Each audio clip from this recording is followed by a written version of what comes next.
Yes, I am, and it's something otherwise termed as a potential Minsky moment, named after the famous economist.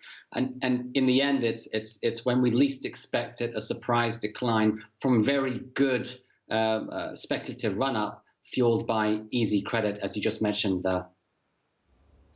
Well, let's spend a bit of time on that. What is it essentially that convinces you that we are near this peak? I don't know whether you're seeing it as a double top or just an excess of euphoria at this stage, but clearly the underlying price action has been narrow in terms of market breadth, but it has been strong. So why are we now at a turning point?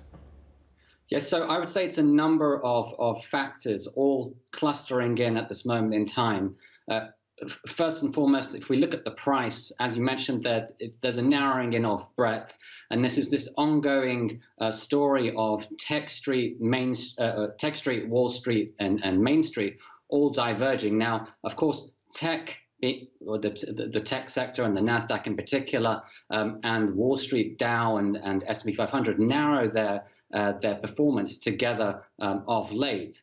But if we look at the equal weighted index of the S&P 500, it's barely broken above its June peak and has actually been flatlining ever since. So we can see there the fantastic divergence, as I call it.